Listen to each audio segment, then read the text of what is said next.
What's up, my boss babies? I received this Brazilian natural wave lace wig from the company Eayon hair, and I went ahead and transformed it into this gorgeous orange beautiful goodness. So we're going to be doing two steps today. We're going to be dyeing the hair or bleaching it, and then we're going to do the watercolor method.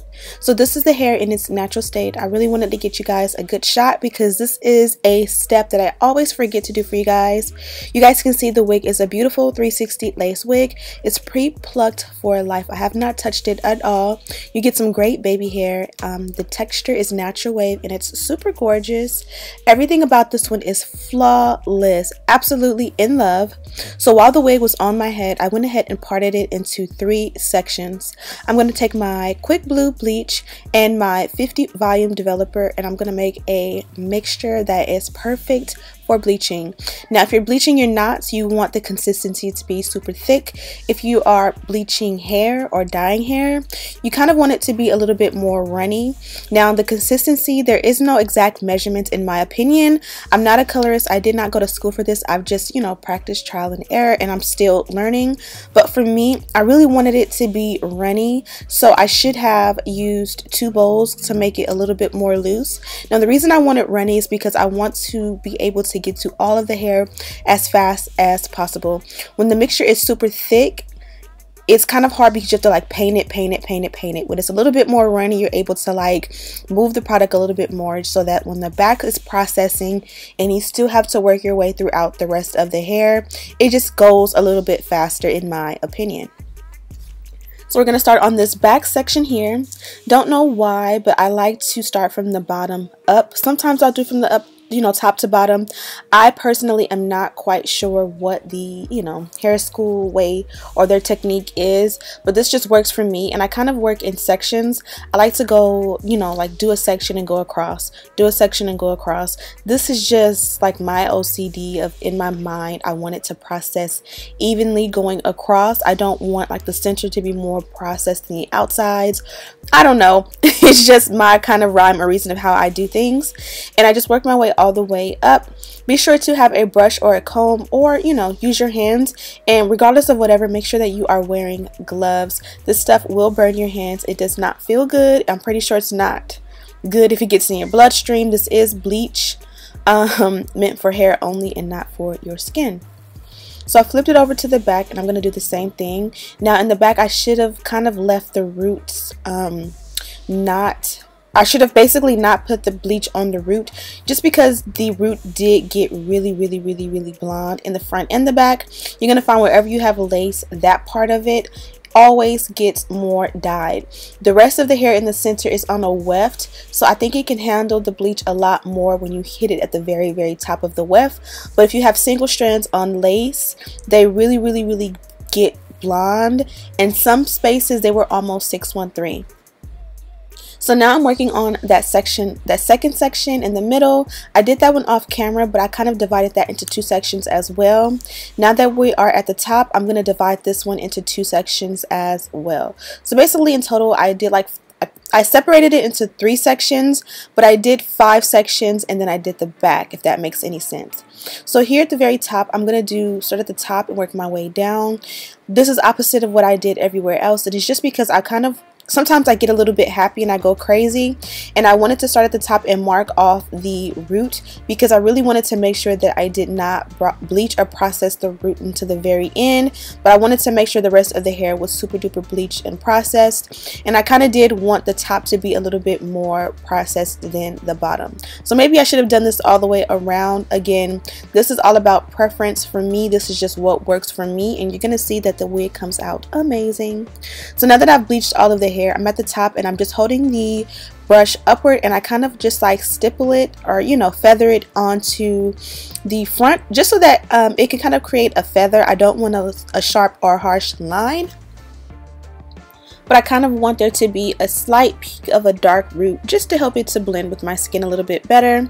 I also went in and I bleached the knots. At that point when I bleached the knots, there was only maybe about 10 to 15 minutes left for processing, so I was able to bleach the knots, and because I've already put the dye on the root on the other side, I didn't mind it going through on the opposite side, if that makes any sense. So you kind of see here when the roots where the lace is, it kind of hit almost a 613, and that's because it's not on a weft. When it's on a weft, the hair is in a thicker bunch or bulk, and it takes a little bit longer to process. But when you have single strands on the lace, it just processes extremely fast.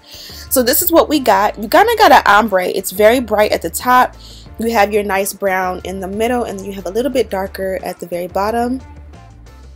Because I'm trying to finish all of the processing tonight, I went ahead and used my blow dryer to hurry up the process and dry the hair. Now, I'm not sure if you can do watercolor on damp or wet hair, so I kind of wanted it to be at least 90% dry so that we can go ahead and watercolor and make sure that the color actually takes. You kind of see we have a ombre going here. It is super gorgeous, but you still have that semi-dark root in the front. It's definitely brown, and it's not blonde, but it's also not that natural brown that it came in.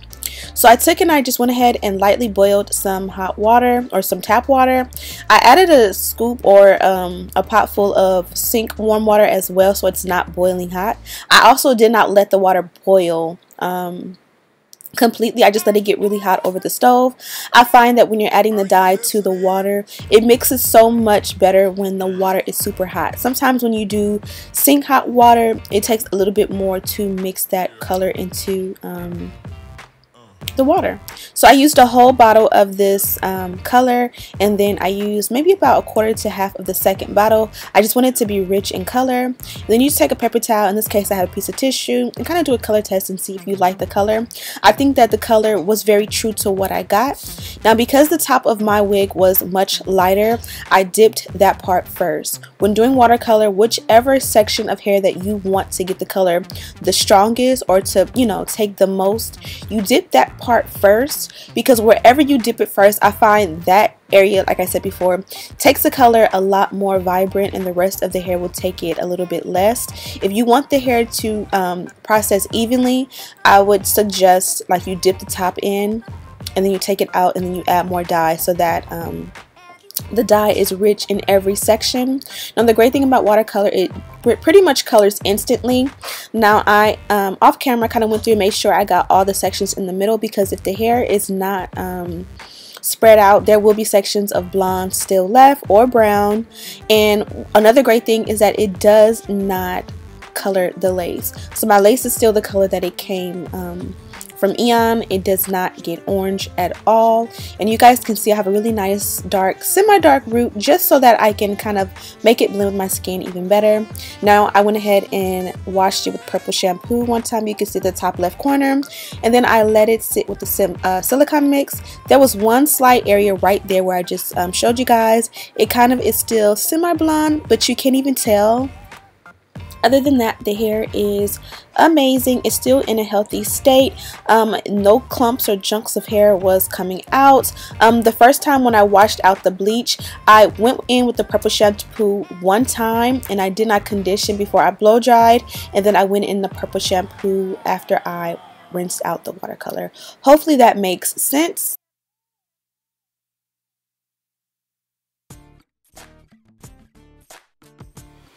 Okay, so this is what the hair looks like in its natural state. No product has been added except for my purple shampoo when I rinsed all this out, as well as my silicone mix, which was my deep conditioner. And then from there, I just put it on this mannequin head, and I allowed it to air dry while I dyed that wig and did my makeup.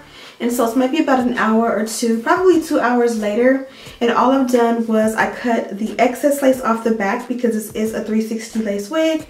I added my elastic band off camera, and then of course I cut off the lace and did my baby hair. I used all the same things that I normally would. My freeze spray, which I don't know if you can hear that, I'm completely out, and like, I have to go to the hair store in the morning. I cannot live without this stuff. I don't even know why I let it get this low. And then of course I used foam lotion for my baby hair. Nothing different or special. Let me know some edge controls that you guys want to see. Someone mentioned something called like 24-hour something. I didn't get the full name, so I'm gonna have to take that name 24-hour and see if I can figure out what that is, because I've heard someone on Instagram said I should try it, and then someone here said I should try it, but I can't remember the full name. So if you know what that is and you think it's good, let me know. But the actual texture of this hair is amazing. It kept a beautiful curl pattern. As you guys see, I bleached it and then I cellophane or semi-permanent. Let me know if you guys call it a cellophane. Well, growing up, we call like the Adore, the Jazz, we call them cellophanes. Now people are just saying semi-permanents. So I don't know if that's like where we got that name from, but I don't hear people call it that anymore. But again, this is a natural wave texture Brazilian lace wig. It's 180% density and it's definitely super full. You guys kind of see, I tried to keep right here. I just feathered a little bit. I didn't want to apply the color directly right here because I knew I kind of wanted to mimic a dark root without it being black or natural brown. And I did a good job this way, but of course in the parting I did not even try.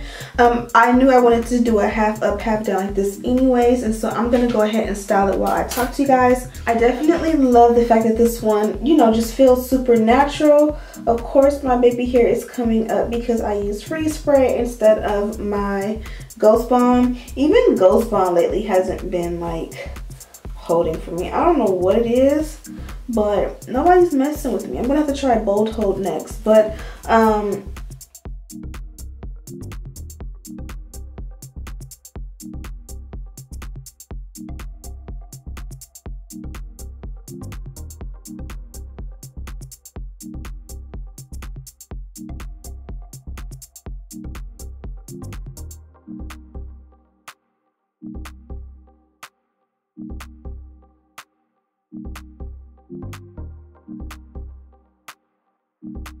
the color itself is definitely very on my complexion, but the fact that it is so bright up here, it definitely makes a huge difference that it is warmer and a little bit darker at the bottom. Let me know what you guys think. I absolutely love the texture of this one. Let me kind of show you the back.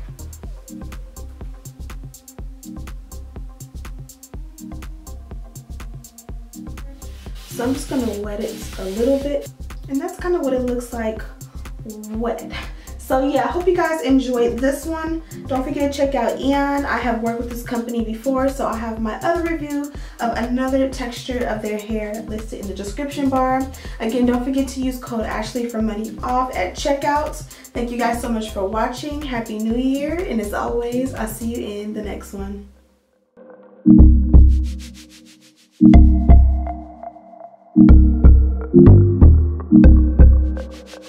Thank